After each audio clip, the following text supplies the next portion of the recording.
Hey everybody, we're just 1 month from the start of NHL training camps and the hopes of a new season. Every player starts with a clean slate and the hope of a career year and a chance to win a Stanley Cup. How many points will your favorite player get? How many goals will your team score? As a Montreal Canadiens fan channel, I'll try to predict the goal, assist, and points totals for every Habs player I expect to wear a Habs sweater in a game for the 2023-24 season, and a prediction for the team's goal total. So, welcome to Talkin' Habs, where you get your daily fix of Bleu Blanc Rouge. Hey everybody, I'm Rick. Welcome in. Time once again to make my fearless Habs scoring predictions for all skaters for the 2023-24 season. I've got 27 players on my list and it's broken down by 492 defenseman games, 984 forwards games, totaling 1,476 man games for the season. Goalie predictions not included in this video. I'll give you the goals, assists, and points totals for all 27 players on my list. I've left 8 games for forwards open for unforeseen call-ups. Let's get to it. All right, so this list is not alphabetical. It is going by points totals. We're going to lead off with Nick Suzuki, the captain. Nick Suzuki always plays 82 games, it seems. He's going to get another 82-game season, 35 goals, 50 assists for 85 big points, a point-a-game player. Without all the injuries, which we're hoping won't happen this year, I think Nick Suzuki is just kind of unchained. He's going to show us what he can produce, and 85 points. Next up, Cole Caulfield. A healthy Cole Caulfield plays, in my opinion, 80 games, and he's going to produce the first 50-goal season since Stéphane Richer all those years ago. He's going to do 50 goals, 25 assists for 75 big points. And I think perennially you're going to see at the top of the Habs scoring list Nick Suzuki and Cole Caulfield. Next up, Kirby Dach. Kirby Dach, I think he emerged last season in 58 games. If he didn't get injured, it would have been even better. This year, 75 games, 25 goals, 35 assists for 60 points to prove that Kirby Dach is a legitimate number 2 center in the NHL. Next up is Alex Newhook, newcomer Newhook. He's going to get a really good chance here. I believe he's going to play on the wing with Dach. He's going to get also 75 games. I see 25 goals, 30 assists for 55 points. It'll give Montreal another scoring line. You're going to have 2 solid scoring lines, and it's going to be really hard to shut down both of them. And I just think great things are coming. Next up, Mike Matheson. Matheson played only 46 games last year, produced 34 points, I believe. It was an amazing total, a career year so far for him. I think he has another one this year. He's going to get into 65 games. I think he's a little bit injury prone. 11 goals, 35 assists for 46 points. Like I said, another career year and great leadership by Mike Matheson. Next up is Yuri Slafkovsky. Last season, the 18-year-old number 1 draft pick played 39 games and he produced 4 goals and 6 assists for 10 points. I think a lot of people were disappointed by that. I don't think his coaches were disappointed in him. He got injured and wasn't able to come back for the season. What does he do this year? I'm saying 70 games, 18 goals, 25 assists for 43 points, which for a 19-year-old is, to me, is going to be awesome. I can't wait to see him play a full season. Next up, Josh Anderson. Anderson kind of a bit injury prone, but I think he's going to have a pretty good season. He had 69 games last year. I've got him for 70 this year. He had 21 goals last year. I think he improves on that with the improved offense. 25 goals, 15 assists for 40 points for Josh Anderson. People are still going to say that's not enough for $5.5 million. I think you take the leadership. And I'm looking forward to the improved play by Anderson. He's really responding to this coaching staff. Next up is Sean Monahan. Monahan probably gets traded at the trade deadline, so I don't see a full season out of him. But I do see 55 games, 10 goals, 30 assists for 40 points. And I think if he does produce that at the trade deadline, we are going to get a really good return for Sean Monahan. Next up, Raphael Harvey Pinard. A lot of people are saying Harvey Pinard is going to get 30 or 40 goals. He's not. He's not playing on the first line. He's probably not playing on the second line. He's going to be a bottom 6 forward. But guess what? Harvey Pinard produces no matter where he plays, and I'm expecting 80 games from Harvey Pinard. 20 goals, 15 assists for 35 points. Not going to shock me if he gets a little bit more than that, but I think he's going to have a fine season. Next up, a young rookie who might make the team out of camp, but might, I think, be a call-up during the season, and that's Joshua Roy. Joshua Roy, I have him down for 50 games, 10 goals, 20 assists for 30 points. I think that's a fine rookie season, especially if it's only 50 games and producing that. I think he's going to be an awesome player here, and he's going to get his first shot this year. Caden Gooley. Gooley came in last year, made the team, and as a rookie defenseman, played first pairing minutes until he got hurt, and played well. And it was not a shock, but I mean, how many rookie defensemen come in and play first pairing minutes and do a great job all season? I think he keeps that up. A lot of competition in camp amongst defensemen. Not sure if he's going to be first pair or second pair, but he's going to get 75 games if he stays healthy. 8 goals, 21 assists for 29 points. Decent production from a guy that, you know, he's not an overly offensive defenseman, but he's a two-way defenseman and he's good at both of those ways. Christian Dvorak. Dvorak starts the season on the injured list. He's going to miss the first couple of weeks, maybe a little longer. I think he's definitely a trade candidate. But if they don't trade him to the deadline, I think he gets into 50 games. He gets 10 goals, 15 assists, 25 points. Right on the money for Dvorak. He's usually around half a point a game. There's an improved offense here, so I think it's going to get him up a little bit. And, you know, always steady play from Christian Dvorak. Jesse Ullinen. Ullinen is kind of on the bubble here, right? He needs to make the team. You know, he's been around a few years, and he had 16 points, I believe, last season. I think he improves on that a little bit and plays 50 games, 10 goals, 15 assists for 25 points for Ullinen.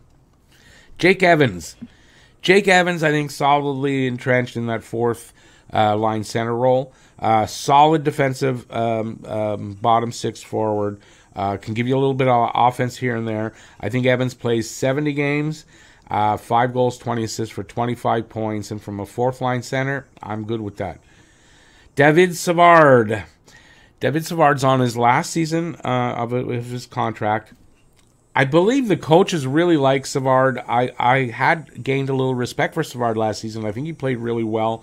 And, you know, he did what he does. I think he continues to do that. For 65 games, he's probably going to get moved at the deadline, and he's going to give us 4 goals, 17 assists, and 21 points. And that's David Savard. Brendan Gallagher, starting the season healthy, but does he stay that way? That's the question. Last season, I believe he only played 37 games, didn't produce much offense. I don't think that changes that much. I don't see Brendan Gallagher being able to play a full 82-game season. The thing is that with the money he's making, if he's healthy, he's got to be in the lineup. I think he manages 50 games, 12 goals, 8 assists, 20 points, and I hope the best for Gallagher. I don't know what we're gonna get from him at this point in his career. I just hope he plays well. Next up, Arbor Jacki. A lot of people think Arbor Jacki should play in the AHL, especially with the group of defensemen that are here. I think Arbor is not going to play in the AHL. I think he brings something that the Habs need in the physical intimidation and all those hits. And you know what? He's a capable defenseman who I believe will improve this season. He'll step it up, and he'll earn his way as a regular in the lineup for Montreal. 70 games, 8 goals, 12 assists for 20 points, and Arbor Jacki has to be in the lineup. Justin Barron. Justin Barron is probably the defenseman that draws the short straw, and there might be two, and starts the season in Laval. At some point, he's going to get a call up, and he'll stick around just like he did last year. I don't think I'm not saying he's bad or anything. He's going to get the short straw, in my opinion. 40 games, 5 goals, 15 assists for 20 points, and I like Barron, but it's a tough competition for the defense, and I don't know why, but I just feel that he's going to be in Laval for most of the season. Jordan Harris. Speaking of that competition, Harris, I think, is a little bit ahead of Barron in his progress, and I think Montreal is going to keep him up. He's going to start the season in Montreal. He is waiver exempt, so he could go down, and they might have to send him down because of money and things like that. Jordan Harris, I think, gets into 58 games, gets 5 goals, 14 assists for 19 points. Mike Pezzetta. Mike Pezzetta on a one-way contract. Definitely he's going to play on the fourth line. I don't think you're going to see Pezzetta play anywhere else. I liked what Pezzetta produced last season at the end of the year, near the end of the year when Alex Belzile got called up. That fourth line was really good. I think he continues on that. I think he's going to get into 60 games. He's going to produce 6 goals, 12 assists for 18 points. No, he's not a big point producer. But I like Mike Pezzetta. I don't know exactly, can't put my finger on it exactly, but I like him. Emil Heineman. Heineman had a pretty good camp last year, as I remember. I think he is going to have a good camp this year, too. I don't think he makes the team out of camp, though.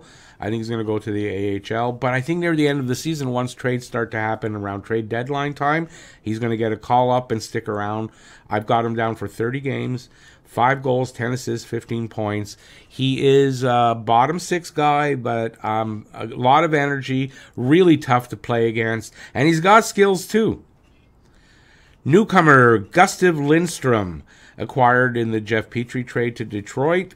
Lindstrom, he kind of mucks up the water with the defense, right? He's a capable young defenseman that's probably going to see some ice time. So I'm giving him 50 games. I don't know a ton about him. He's not a big scorer or point producer. I'm going to give him 3 goals, 12 assists for 15 points, and we'll see what we get in Lindstrom. I have not seen him play yet. Jonathan Kovacevic. Kovacevic was picked up on waivers from the Jets last season and was a really big surprise. Never heard of the guy before, and he played well. He played well, steady, didn't produce big points or anything, but he played steady. Got into, I believe, 77 games. I don't think he gets 77 games this year. There's a lot of, kind of a logjam there on defense. I'm giving him 55 games, 3 goals, 10 assists for 13 points, and I'm expecting solid play from Kovacevic. They can't send him to Laval without waiving him, and I think if they do that, he's going to get picked up off waivers, so I don't see him going that way. Yoel Armia. I was going to keep Armia off this list, believing that the Habs will waive him before the season starts. I'm kind of wavering on that a little bit. I'm going with that he'll get into 20 games, the first 20 games of the season, and they're going to see how he plays and whether or not they believe that there's a trade possibility down the road if they can get him going. I don't think that happens. 20 games, 2 goals, 5 assists for 7 points for Armia. And I think that's being generous in 7 points in 20 games for Armia. Lane Hudson. Now, there's a name everyone's going to be excited about to see here in a Habs uniform. He's going to play in college right to the end of his season, and that could go long because they could win a championship there. I think Hudson will sign with Montreal as soon as the season's done and get into the last 5 games of the season where he'll produce 3 goals and 3 assists for 6 big points in 5 games for a rookie defenseman. I think he's going to be amazing, and can't wait to see him join the team this year. Next up, I have Logan Mailloux. He wasn't on my list until this morning that I'm recording this because Mailloux was cleared finally by Gary Bettman to play in the NHL if he makes the team or whenever he's ready. I think that changes the outlook. Mailloux will get into some games. I think probably near the end of the season after the trade deadline and everything. I'm going to give him 9 games. 3 goals, 2 assists, and 5 points for Logan Mailloux. And quite frankly, can't wait to see what he looks like in a Habs uniform. He'll be able to play preseason games now and in the rookie tournament in Buffalo. So, finally, I got Owen Beck. Owen Beck was the last cut in camp last season, so kind of apropos, he's the last guy on my list.